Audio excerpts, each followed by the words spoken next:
I have been building walls for 45 years. I have built them from white oak and chestnut and yellow pine.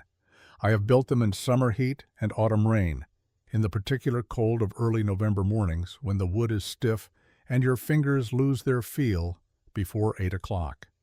I have built walls that stood and walls that did not stand, and over those 45 years, I have developed what I will call, with appropriate caution, a working knowledge of the subject. I say appropriate caution because of a woman named Nora Callahan. My nephew Thomas is sitting across from me on this porch with a piece of brown paper in his hands, and on that paper he has drawn the outline of the first home he intends to build for himself and his new wife before the cold comes. He has asked me for advice. I am going to give him advice. But before I do, I am going to tell him something that I have been carrying for 38 years, and I will ask him to listen to the whole of it before he decides what it means. This is not a comfortable story. It involves a winter that two men did not survive in their outlying homesteads, and a woman that every experienced builder in Harlan County told to stop what she was doing and go home.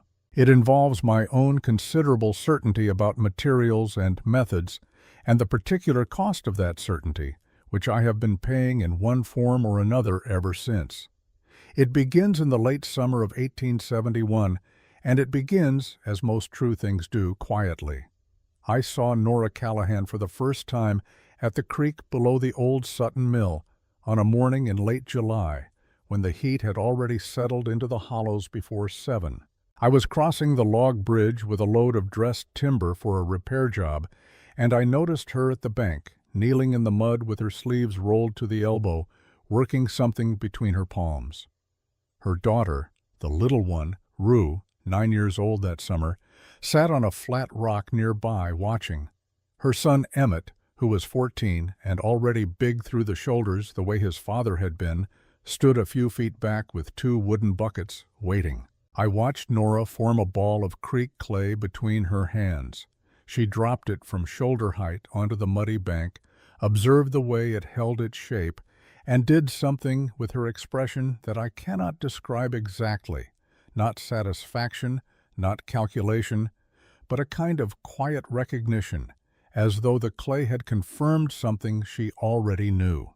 Then she broke the ball apart, examined the interior texture, added a handful of dry grass fiber from a pile beside her knee, and began working the mixture again.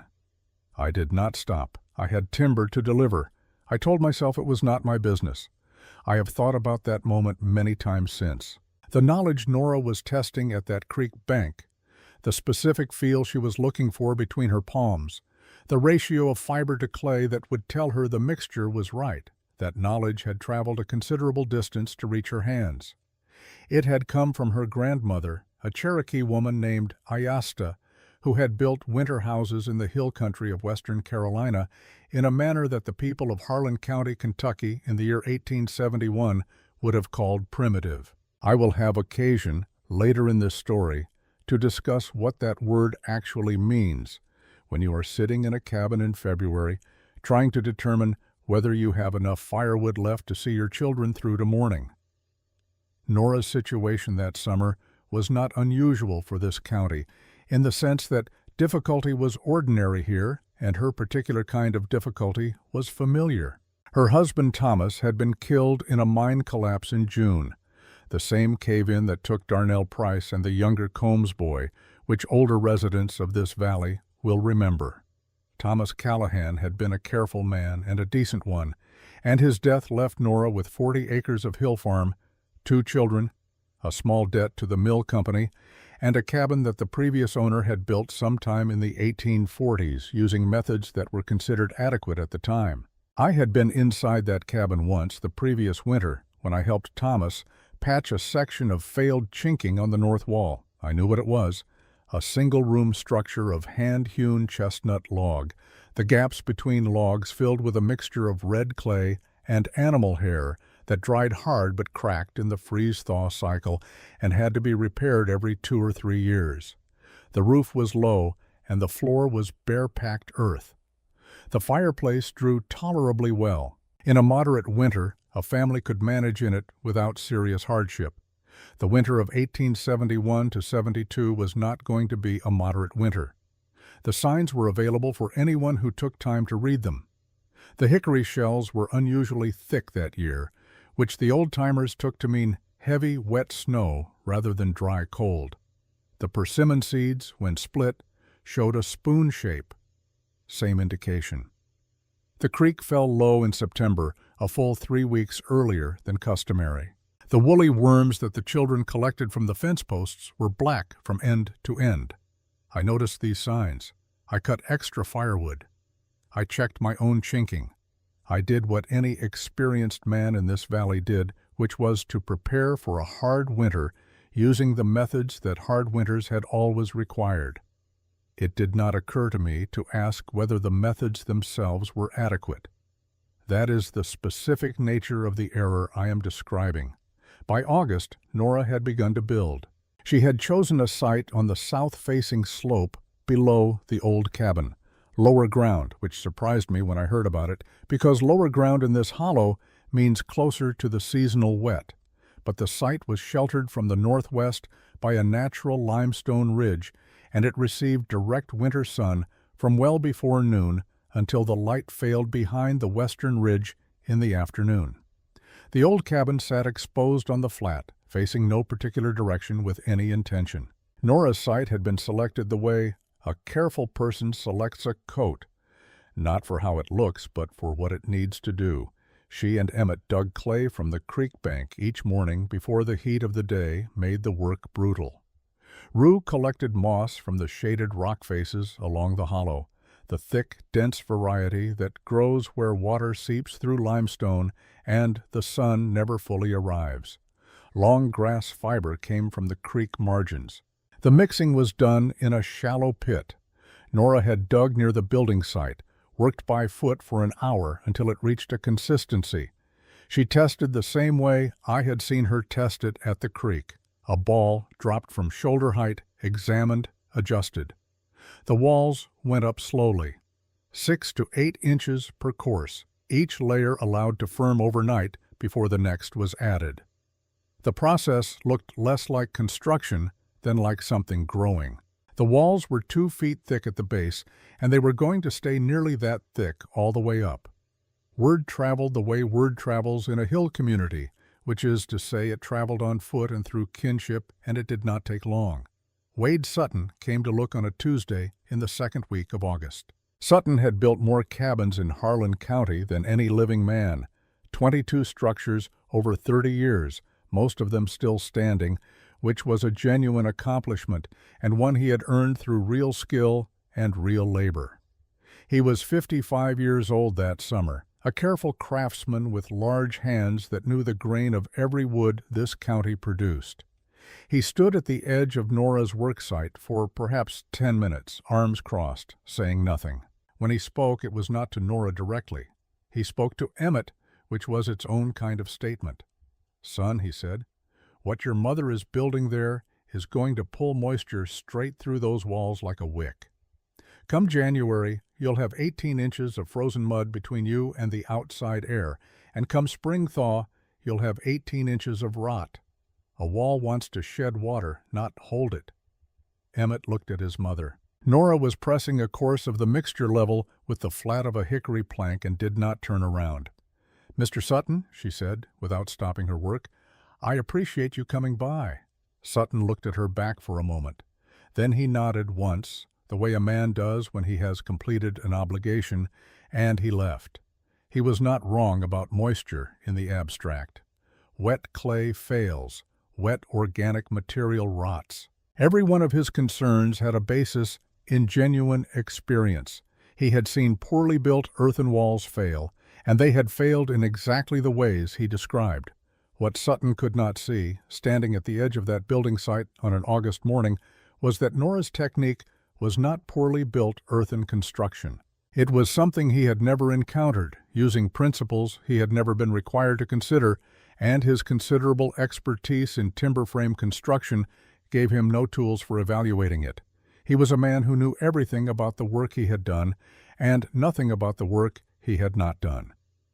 This is not a criticism. It is a description. I was the same. The opposition that settled in around Nora's project that August had a quality I have seen before and since in small communities, and I want to describe it accurately because it was not simple cruelty. Most of the people who doubted her in good faith.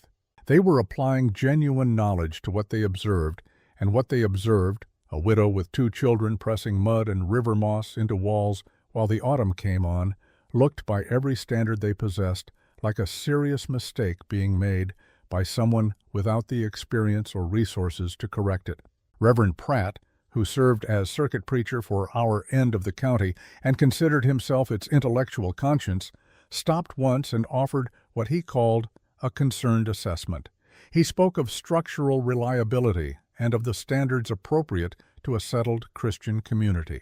He was a man who had read more books than anyone else in the valley, and this had given him a confidence in received knowledge, written down knowledge, the kind with a named author and a place of publication, that made him genuinely uneasy with knowledge that lived in a woman's hands and came from a source he could not cite. He did not examine this unease closely enough to understand what it was. None of us did. But it was Nora's cousin Bess who troubled me most, then and now.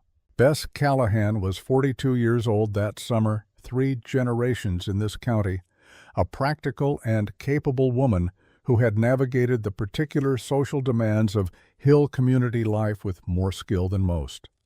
She came to see Nora on a Saturday morning and stayed for 2 hours, sitting on a stump near the building site, talking in the low, urgent tone of a person trying to prevent something.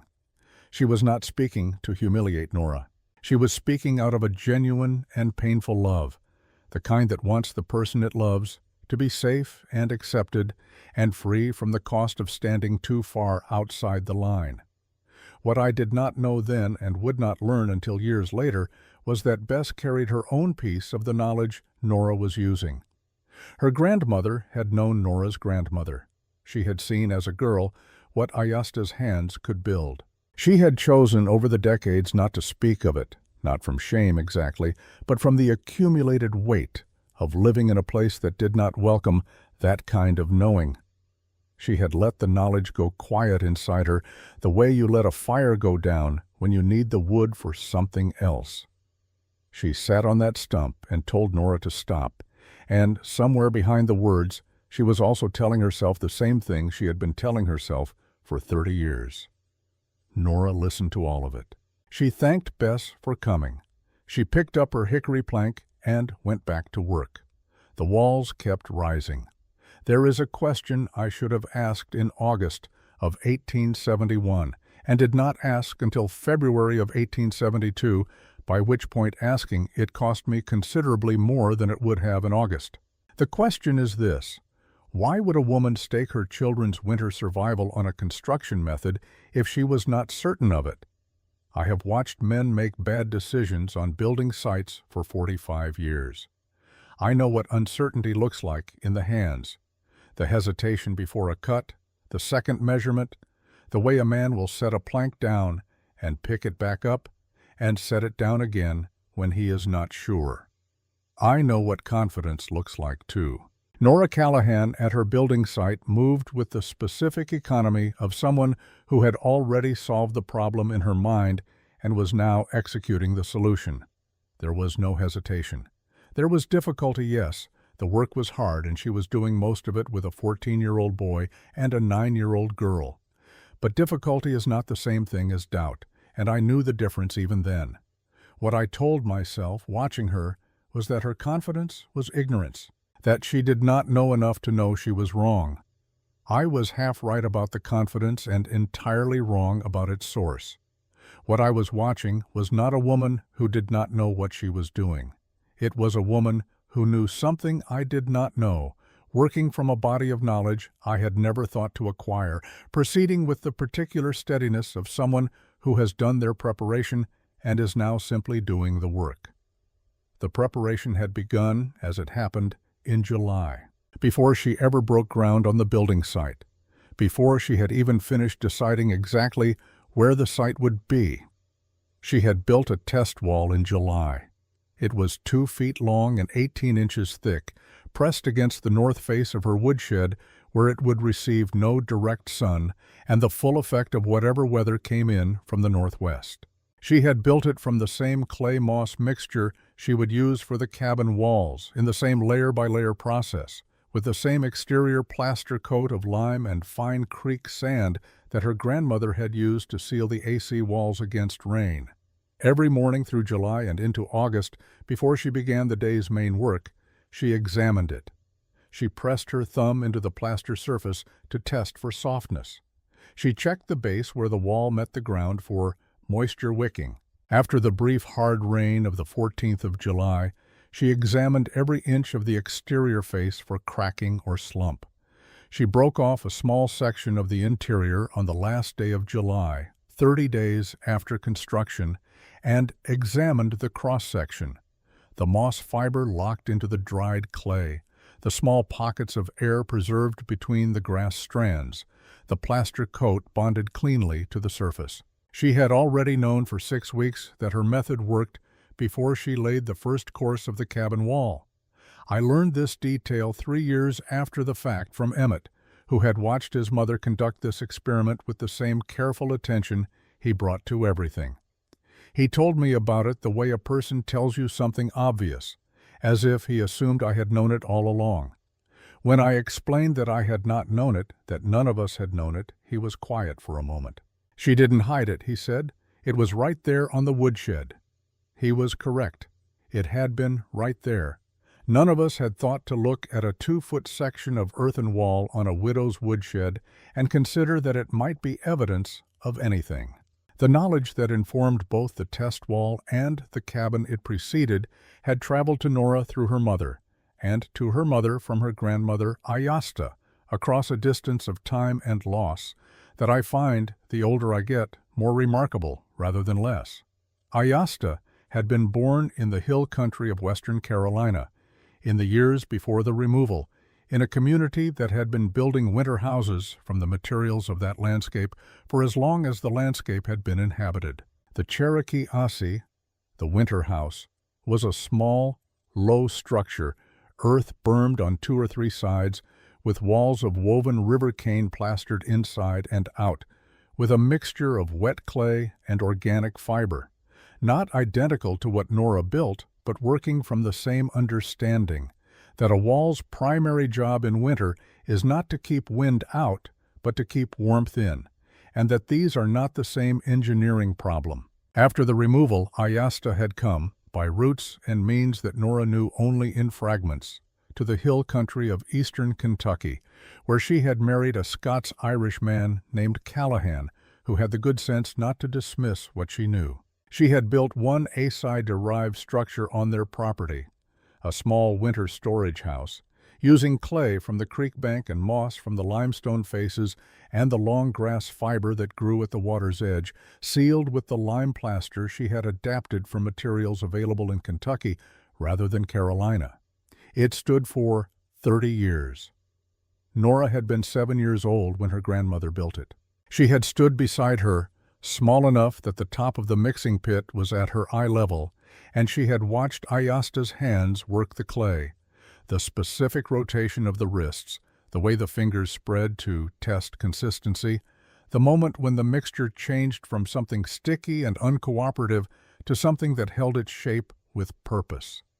She had smelled the wet clay and the dry moss and the sharp mineral smell of the lime plaster. She had felt the wall surface with her palm when the first course dried, and her grandmother had pressed her small hand flat against it and said something in Cherokee that her mother, standing nearby, had translated, "The wall is doing the work now. You can rest." Nora had not rested.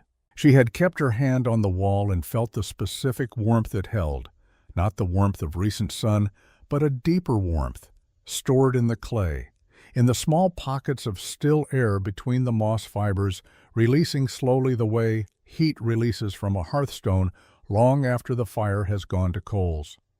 She was 7 years old, and she did not have the words for what she was feeling, but she remembered the feeling.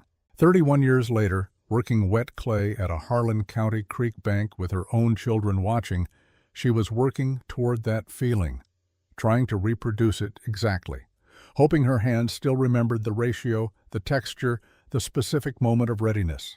The test wall in July told her they did. Now I want to describe as precisely as I can what Nora understood about the problem she was solving, because this is where Wade Sutton's expertise ended and hers began, and understanding where that line fell explains a great deal about what happened in February. A timber frame cabin in Harlan County in 1871 was built to a standard that had been developed over a long time and that worked. Within its intended range of conditions, reasonably well. The logs were the wall. The chinking between the logs was the seal. The fireplace was the heat source. The system was simple, and the materials were locally available, and men like Sutton could build it reliably and efficiently, and it would serve a family through a normal Appalachian winter without serious failure. What it could not do, and what we had never required it to do, was insulate. Wood conducts heat. This is a fact of the material, not a flaw in the craftsmanship, not a consequence of building poorly, but a property of wood itself, as intrinsic as its grain or its weight. Warmth moves through a wooden wall continuously, from the warmer side toward the colder side, as steadily and as inevitably as water moves through cloth. Every joint in a timber frame is a pathway. Every log face is a surface across which heat is traveling at this moment, as you read, as you breathe, moving from where it is toward where it is not. I had spent 30 years building pathways for heat to escape through and calling them walls. What Nora built was different in kind, not merely in degree. The clay moss mixture, pressed into courses 2 feet thick, contained within it thousands of small pockets of still air, caught between moss fibers, held in the dried clay, motionless in the sealed interior of the wall. Still air does not conduct heat the way wood does. Still air barely conducts heat at all. It holds it. The wall was not a pathway. It was a barrier. The way a hillside is a barrier, the way the earth itself holds warmth through the long cold months without requiring any fire to maintain it. I understand this now with some clarity. In the summer of 1871, I understood none of it because I had never been required to ask the question. The concern about moisture, Sutton's concern, a genuine one, deserves a careful answer because Kentucky is not Dakota. And the question of wet clay in a wet climate is legitimate. Nora had thought about this. The lime plaster was the answer, but it was a specific kind of answer, not a seal, but a skin. Dense enough to prevent rain penetration, porous enough to allow the wall to breathe, to let the small amount of moisture that entered from interior humidity work its way gradually outward rather than accumulating within the wall body. A sealed wall traps condensation. A breathing wall manages it. The lime plaster, applied in 2 coats with a day of drying between them, achieved this balance in a way that paint over wood never can, because paint seals and lime breathes. This is also, I will note, the reason that lime-plastered walls in this county that have been properly maintained are still standing at 50 and 60 years, while painted wood siding on comparable structures has needed replacement 2 and 3 times over the same period. But Nora knew something else about moisture that Sutton's objection had not reached, and that I only came to understand by examining her finished walls carefully in the autumn before the cold arrived. She had angled the base of the exterior wall face very slightly outward, a degree or 2 no more, so that any water running down the face of the plaster would shed away from the foundation rather than pooling at the base of the wall. And at the foundation itself, she had laid a course of flat limestone flags collected from the ridge above, setting the clay moss wall on stone rather than on earth, keeping the base of the organic material above the seasonal wet. These were not improvised solutions.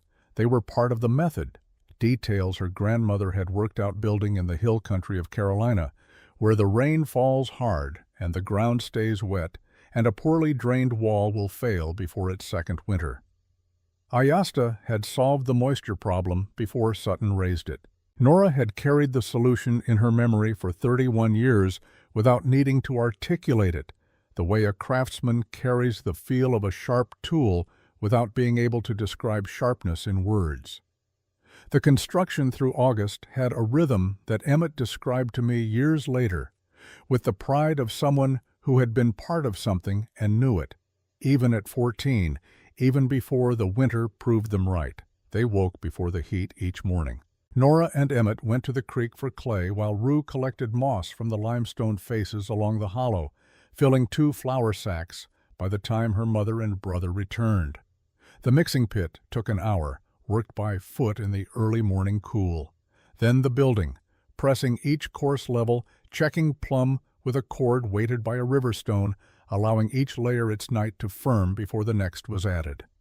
Nora checked the previous day's course each morning before beginning the new one. She pressed her thumb along the surface at intervals, reading the firmness.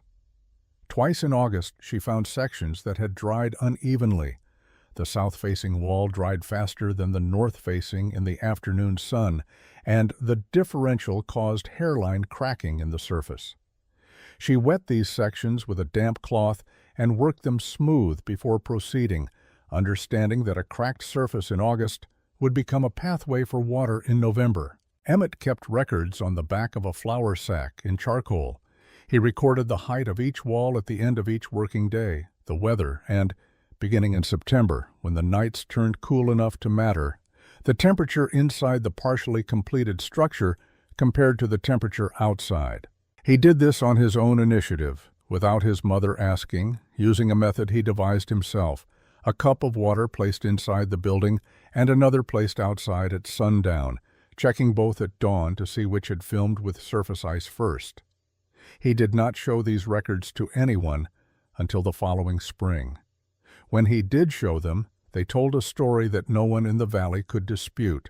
On the night of the 23rd of August, the rain came in from the northwest without the warning that normally precedes hard weather in this hollow.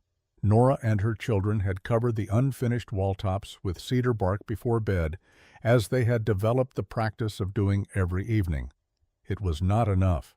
The rain drove sideways under the bark and struck the northwest wall section, the tallest at that point, nearly 5 feet, along a 12-foot run. By midnight, that section had absorbed more water than its age could manage. The courses were fresh enough that the clay had not fully cured, and the weight of wet material exceeded the green strength of the wall below it. Nora woke to the sound of it, not a collapse, but a slow settling, the specific sound of material moving that should not be moving. She was outside with a lantern before Emmett had gotten his boots on. She stood in the rain looking at the section for a moment. 6 feet of wall face had slumped outward at the base, not fallen, but bowing, leaning with the slow intention of something that will fall given sufficient reason. What she did in the next 3 hours, working in the dark with her son holding the lantern and her daughter sleeping inside the old cabin unaware, I have reconstructed from Emmett's account and from the evidence still visible in the finished wall if you know where to look.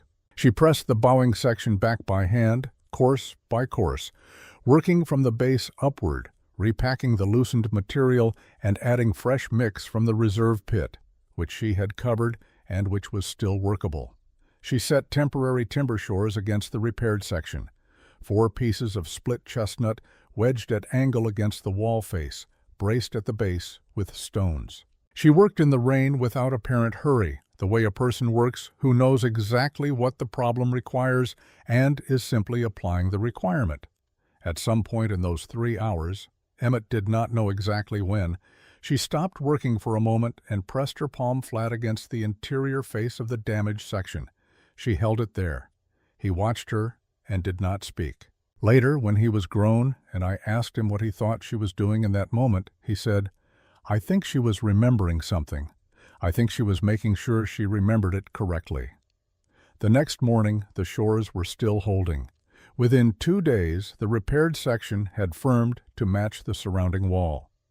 Unless you knew exactly where to press your thumb and what irregularity to feel for, you could not find the repair in the finished surface.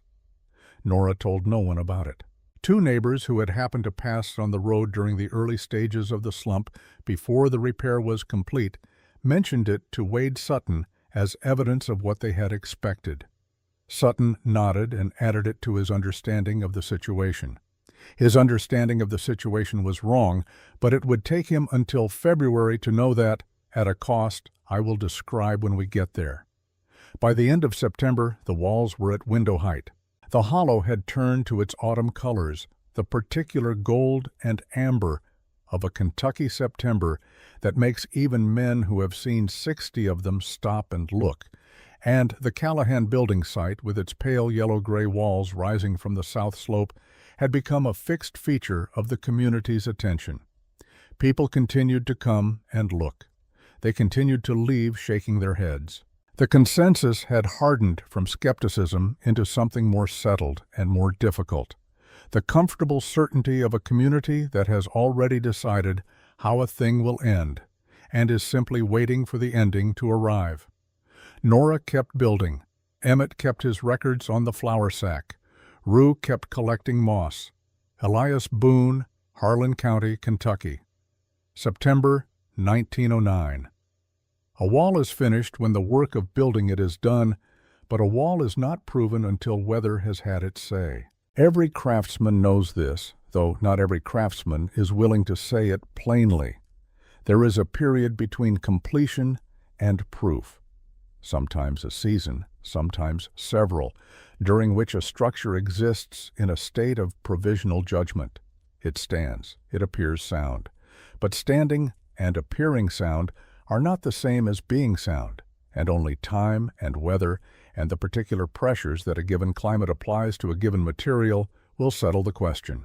In the autumn of 1871, Nora Callahan's cabin entered this period of provisional judgment at the same moment that the weather of Harlan County began to demonstrate through a series of signs that the observant could read as clearly as a printed page that whatever judgment was coming would be severe. I want to describe both of these things, the completion of the cabin and the arrival of the autumn, because they happened together in a way that gave the autumn the quality of a deliberate test, as though the weather had arranged itself specifically to evaluate what Nora had built.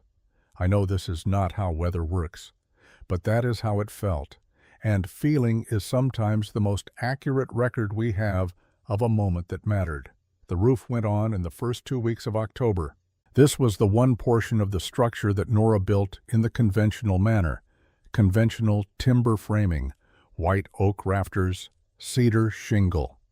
She had not attempted to extend her grandmother's technique to the roof, partly because the ASI roofing methods required materials not available in this hollow, and partly because the walls were the critical element, the place where the winter's assault would be most persistent and most costly.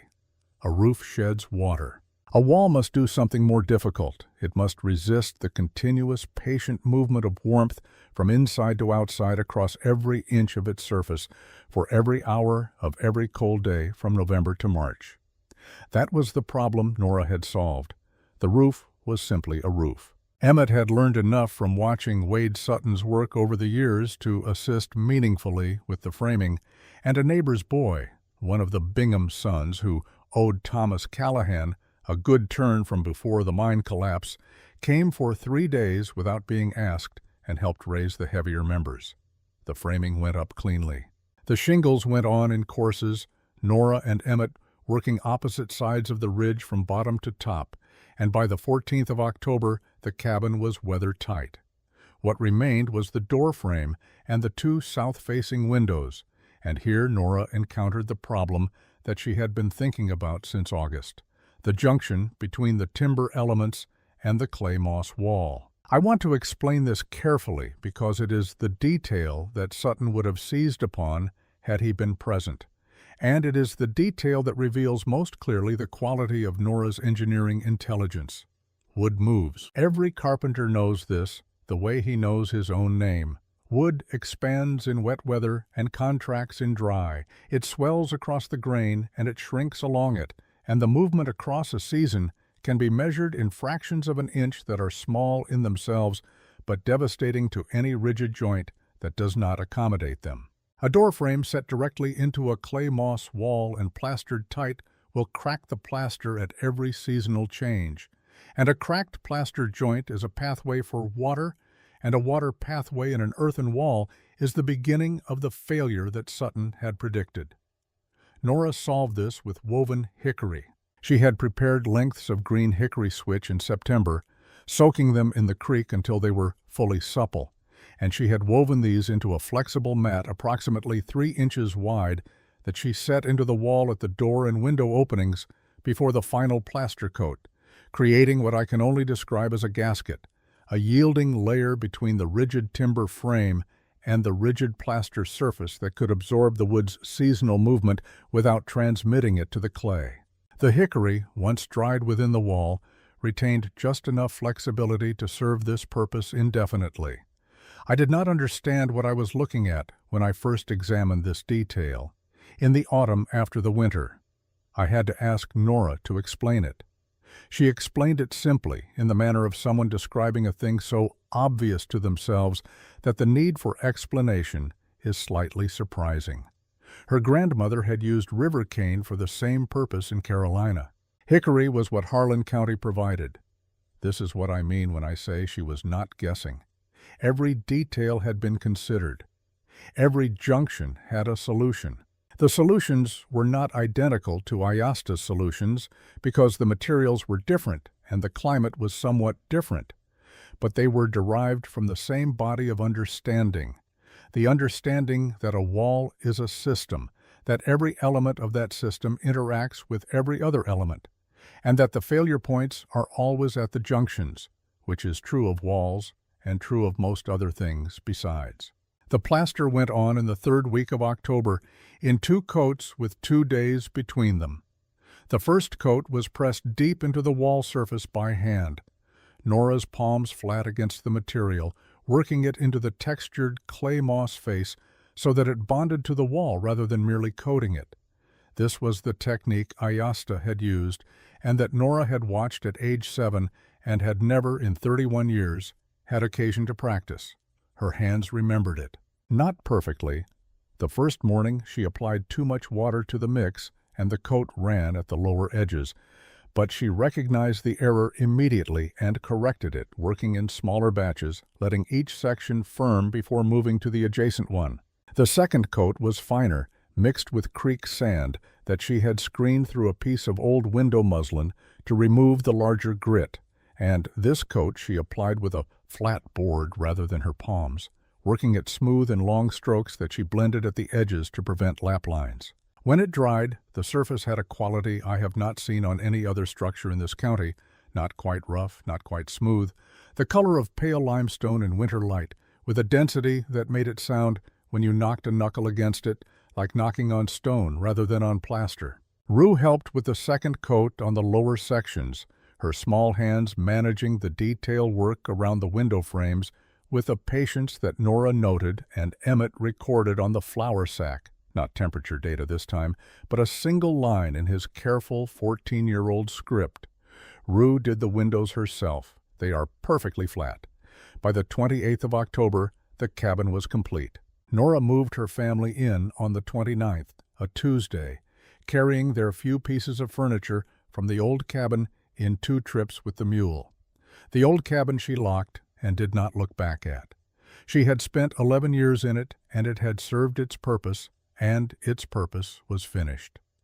October ended with 3 days of hard rain that tested the new plaster surface under conditions that could not have been better designed for the purpose if Nora had arranged them herself. The rain came from the northwest, the direction the wall had been built to resist, driving against the exterior face in the sustained horizontal sheets that this hollow produces when the wind angles correctly off the ridgeline. Nora walked the perimeter of the structure twice each day of those 3 days, examining the plaster surface for any sign of penetration, softening, darkening, the particular sheen that wet clay shows when moisture has worked through a surface. She found nothing. The plaster face shed water the way limestone sheds it, in thin sheets that ran down the surface and off the flagstone base course and away from the foundation. On the third evening of the rain, she pressed both palms flat against the interior wall surface and held them there for a count of 30. The wall was warm to the touch, not from fire. She had not lit the stove that day, saving wood, testing the passive performance of the walls alone. The warmth was the residual heat stored from the previous sunny days, releasing slowly from the clay mass, stabilizing the interior air against the cold, wet outside. She stood with her hands against the wall for a long time.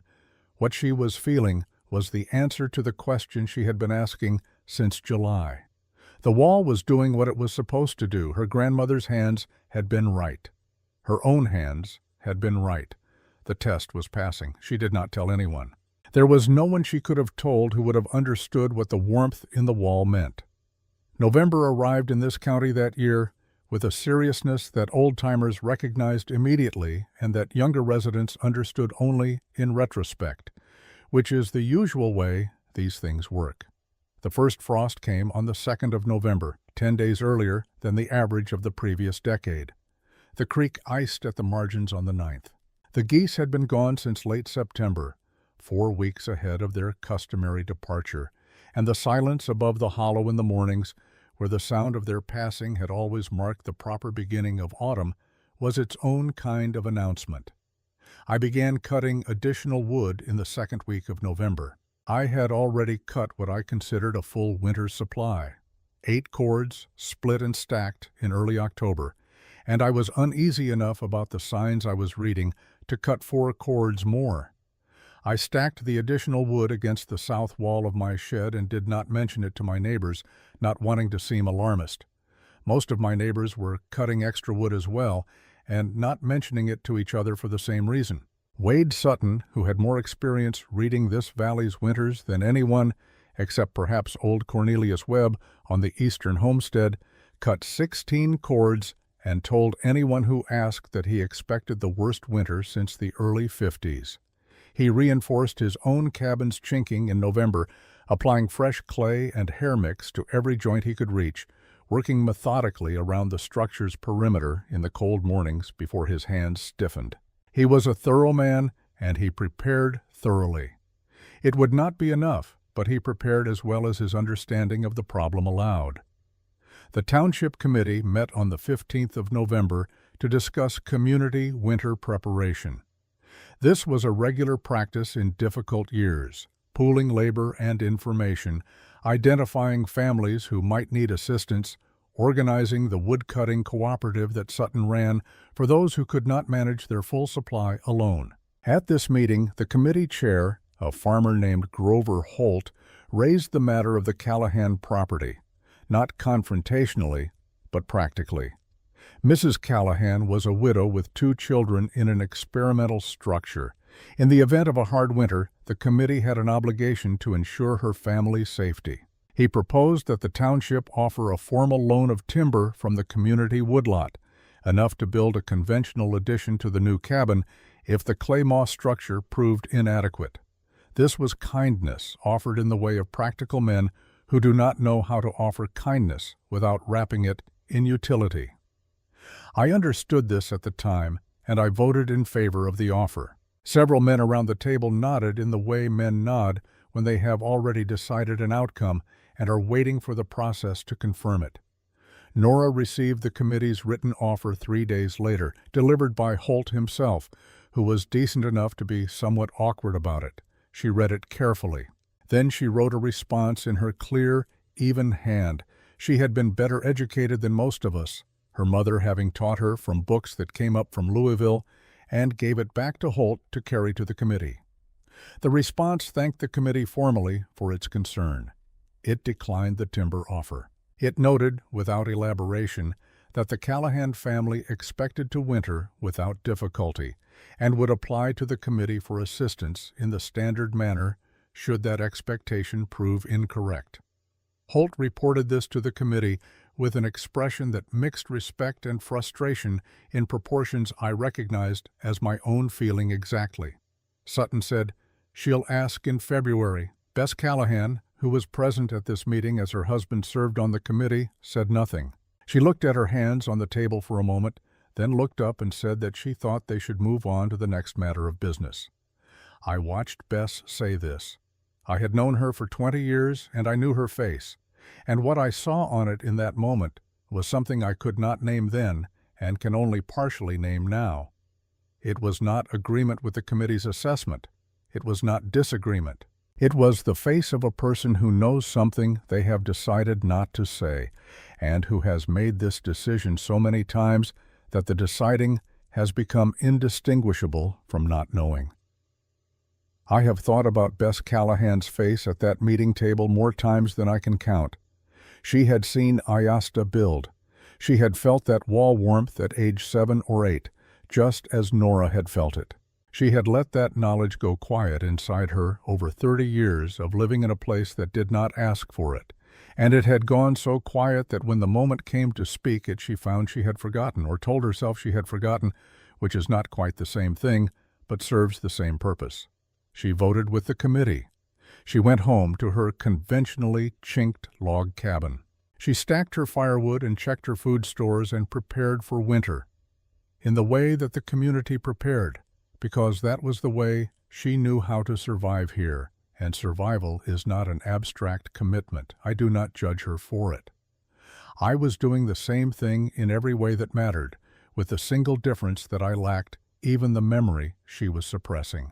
The first week of December brought temperatures that settled into the single digits overnight and did not recover past the low 20s by midday. This was not yet the crisis. That was still 6 weeks away.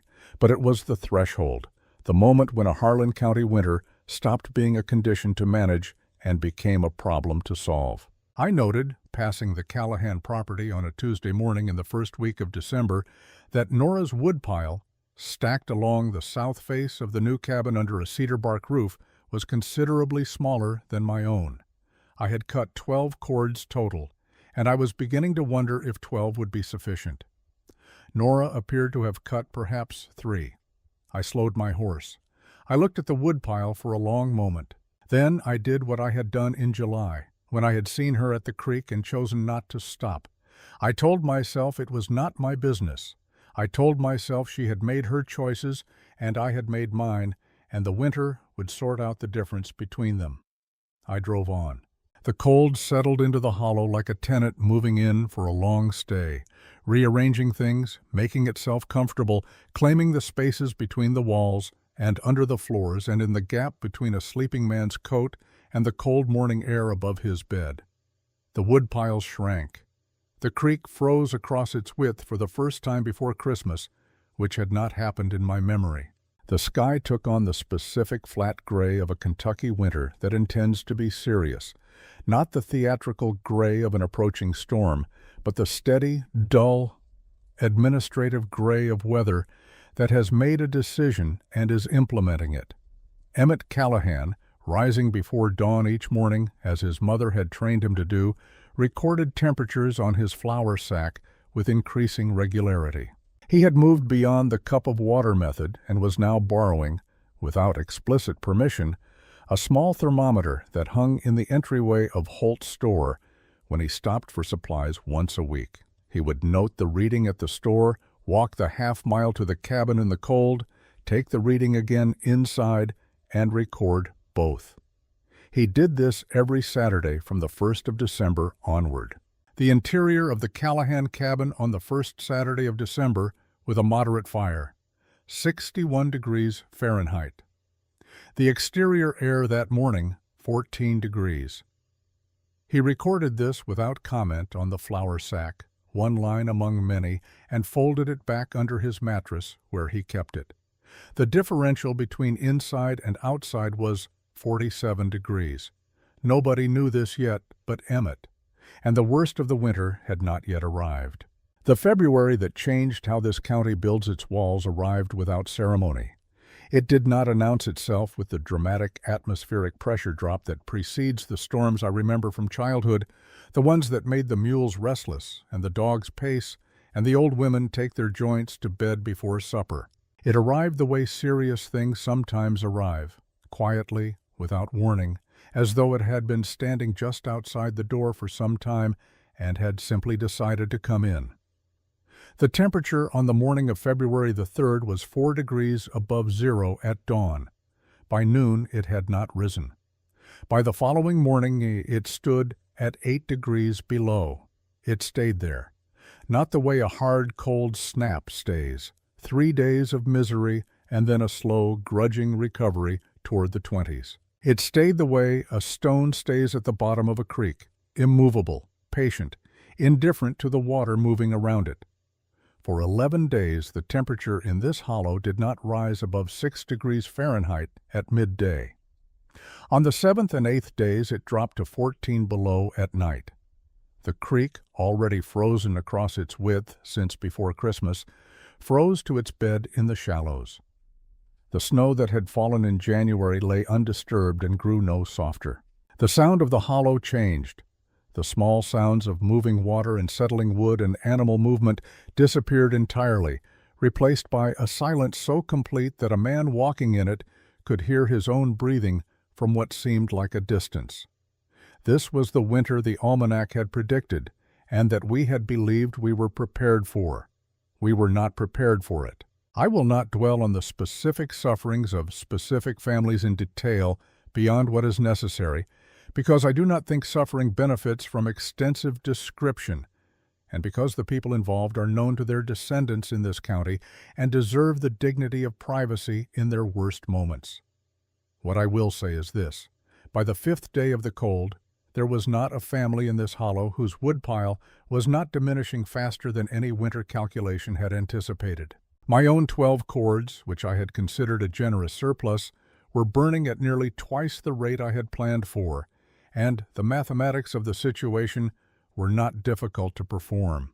Wade Sutton had 16 cords and was burning through them with the same alarming velocity. The Community Woodcutting Cooperative had reserves that were being drawn down by the families who had cut least. On the 6th day, Cornelius Webb was found dead in his eastern homestead. He had been 71 years old. He had lived in this county for 50 of those years. His cabin was a single-room structure that he had built himself in 1839 and maintained carefully ever since, and it had served him through 30 Harlan County winters without serious failure. On the 6th night of that February, it had failed him entirely. His fire had gone out some time before morning, the wood supply exhausted, no neighbor close enough to check, the temperature inside dropping below survivability in the hours before dawn. Holt found him when he went to deliver supplies on the 7th morning. I am telling you his name because names matter. Cornelius Webb. He had a sister in Louisville he wrote letters to. He had been planning to visit her in the spring. The cold did not care about any of that. The cold does not care about anything. This is the thing we know and keep forgetting until it teaches us again. On the morning of February the 9th, a young woman named Margaret Bingham arrived at Nora Callahan's door. She was 24 years old, wife of the Bingham boy who had helped with Nora's roof framing, and she had an infant daughter of 4 months wrapped inside her coat against her chest. She had not come to Nora's cabin specifically or intentionally. She had left her own cabin, her husband away, helping with the community wood distribution effort, her fire down to coals she could not coax back, and begun walking toward Holt's store, which was the nearest structure with reliable heat. The path she knew best passed the south slope of Nora's property. When she saw the cabin, she had stopped walking. She told me later that she had stopped because she noticed that there was no visible smoke column rising from the chimney.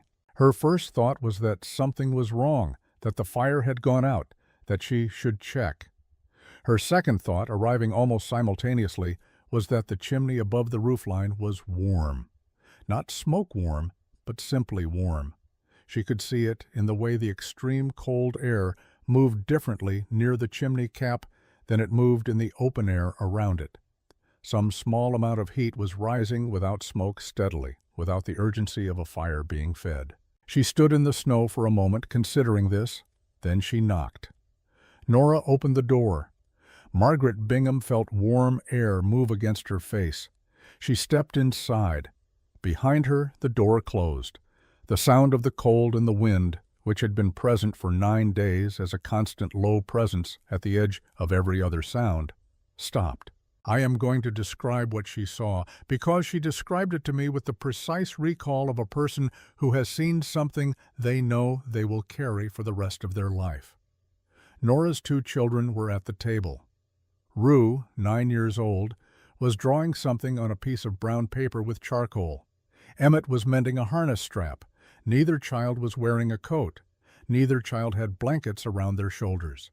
They were dressed as children dress for an ordinary day of indoor work, sleeves rolled, collars open. The stove in the corner held a fire that Margaret Bingham described as modest. She had spent 9 days keeping her own fire at maximum, feeding it continuously, waking through the night to stoke it, burning everything combustible she could find, and this fire could have been let go to coals and rebuilt from a single match. It was the fire you make when you are maintaining warmth, not the fire you make when you are fighting cold. They are recognizably different fires, and any frontier woman knew the difference between them.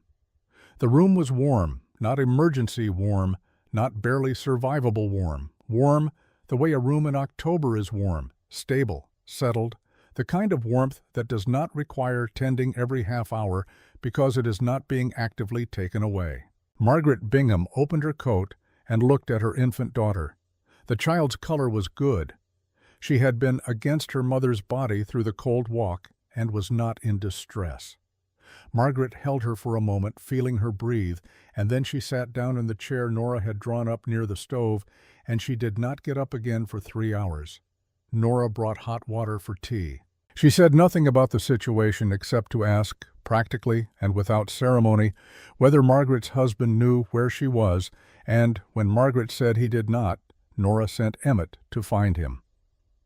The word moved through the community the way word moves in a hollow in winter, slowly at first, then with increasing urgency, person to person, each account adding detail, each listener revising their picture of what was possible. Bess Callahan came on the 10th. She came, she told me later, without knowing precisely why, a compulsion she did not examine until she was already walking the path down to the South Slope cabin with her coat wrapped tight, and the cold making every breath a deliberate act. Nora opened the door. Bess came inside and stood very still for a moment.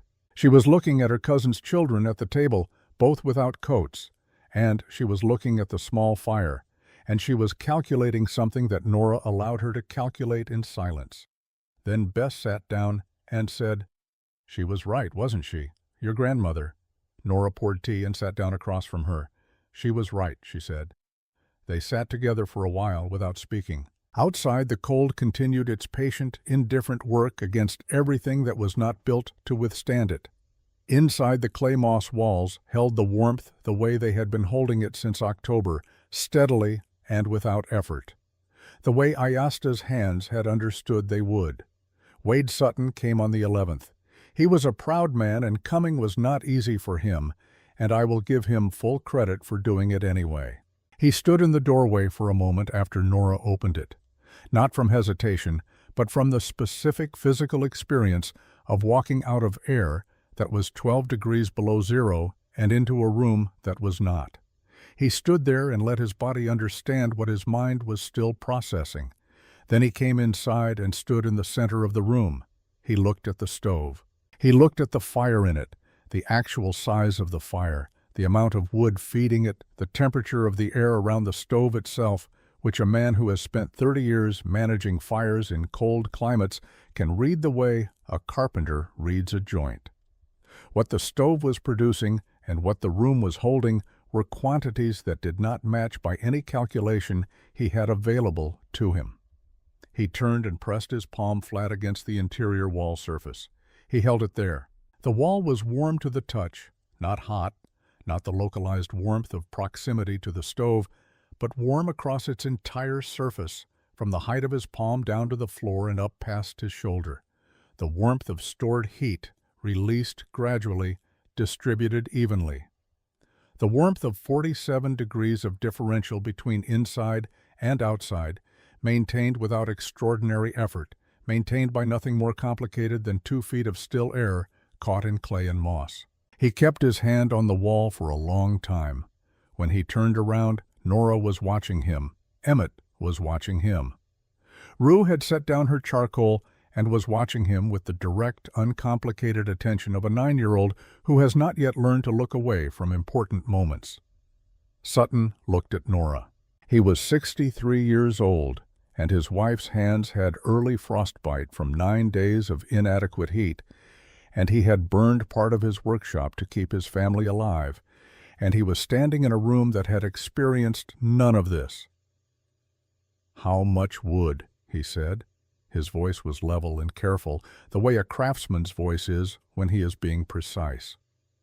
Nora walked to her woodpile in the corner of the room. She gestured without speaking.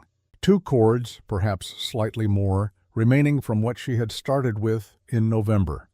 Sutton looked at it for a moment. He had burned 11 cords in the same period. He sat down. Nora brought coffee. For a while, neither of them said anything, and the silence was not uncomfortable. It was the silence of 2 people who have arrived at the same understanding from different directions and are allowing the understanding to settle before they speak. "I would like," Sutton said finally, "to understand how you built those walls." "I know," Nora said. "I'll show you. I came on the 12th, the last day of the cold. I came with no thermometer, no official purpose, no professional framework for what I was about to see. I came because I had been a coward for 8 months, since July, since the creek bank, since the August morning I drove past her property and told myself it was not my business, and the cold had finally made cowardice more expensive than honesty. Nora opened the door. I went inside. I will not describe at length what I felt because by the 12th of February the community had talked of little else for 3 days, and any account I give would sound like every other account. The warmth was real, and it was extraordinary, and it required no thermometer to verify. What I want to describe instead is a small thing, a detail that no one else remarked on because no one else was looking for it. I walked slowly around the interior of that room, examining the wall surfaces the way I examine every wall, pressing, listening, reading the material with 30 years of trained attention. I was looking, I will admit, for a flaw, not from malice. From the specific compulsion of a craftsman who has been wrong and needs to understand exactly how completely he was wrong before he can accept it. I found no flaw. What I found instead at the corner of the northwest wall where the 2 thickest sections met was a small section of plaster, perhaps 6 inches square, where the finish coat had been applied with a slightly different pressure than the surrounding area, a shade smoother, the long strokes blended at slightly different angles. I pressed my thumb against it gently. This was the section Nora had repaired in the rain on the night in August when the wall had slumped, and she and Emmett had worked in the dark for 3 hours to correct it. The repair was invisible unless you knew exactly where and how to look. It was structurally indistinguishable from the original surface in every way that mattered. But she had smoothed it more carefully than the rest, as though she had wanted to be certain, as though the repair mattered not just structurally, but personally, as though this was the place she had been most afraid and had decided most deliberately to continue, and the wall remembered this even if no one else could see it. I stood with my thumb against that section for a long moment. Then I turned around and told Nora that I owed her an apology, and I gave it, plainly and without ornamentation, because she had earned a plain apology and not a decorated one. She received it the way she had received everything since March, with the steady, unhurried patience of someone who had not needed the acknowledgement to know they were right, but was willing to accept it now that it was offered. "Mr. Boone," she said, "when it's this cold, apologies don't warm anyone. But if you want to learn how to build a wall like this one, I'll show you." I am looking at Thomas across this porch. He is 22 years old, and he is holding his brown paper with its penciled outline of the home he intends to build, and he has been very quiet for some time. The September afternoon has gone golden, and the air has that particular quality I mentioned, the smell of the end of summer, the light coming in sideways, amber as old glass.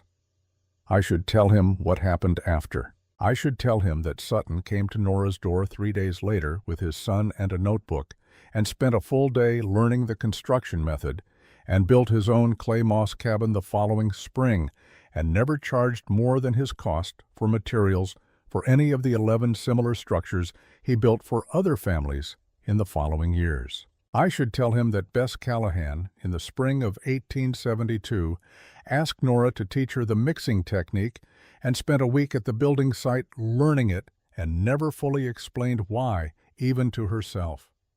I should tell him that Reverend Pratt wrote 4 careful pages about the construction method and sent them to a colleague in Lexington, and that those 4 pages were the beginning of the academic record and that Nora's name is on them. I should tell him that Emmett Callahan became the finest builder in 3 counties, known specifically for his understanding of wall thermal performance, and that Rue Callahan taught school and included in her curriculum a unit on traditional Cherokee construction practices that she developed herself from her mother's teaching and her own research, that she was, as far as anyone knows, the first educator in this state to do so, that the knowledge did not go quiet again. I should tell him that the Callahan cabin is still standing, that it is 42 years old as we sit here, and the Historical Society has registered it. That if he drives the South Hollow Road this afternoon and stops and goes to the door and knocks, Rue's daughter will let him inside, and he will find the walls sound and the plaster intact and the interior holding on a September afternoon, a temperature that will feel different from the air outside in a way he will notice before he can explain it. I should tell him all of this, and I do tell him some of it sitting here in the September light. But what I want to tell him most, I am not sure I have the words for, so I do not try words. Instead, I take his brown paper and his pencil, and I begin to modify the wall specifications, thicker, with notes about the clay deposit in the creek below his property, notes about the south slope orientation, notes about the limestone flags for the base course. He watches me draw. After a while he says, "Do you think she knew it would work all along?" I set the pencil down. I look at my hands, these hands that have driven nails into wood for 45 years, that pressed against a warm clay wall on the last day of the coldest February in living memory and felt the proof of a thing they had been too certain to consider. I think, I say, that she knew the principles were sound. Her grandmother had built on those principles for a lifetime, but knowing principles are sound, and knowing your specific application will hold, those are different things. I think she was afraid it might not work. I pick up the pencil again. I think she kept building anyway, I say, because the alternative was a winter in the old cabin, and she did not believe the old cabin would keep her children safe. I hand the modified plans back to Thomas. He looks at the new wall specifications.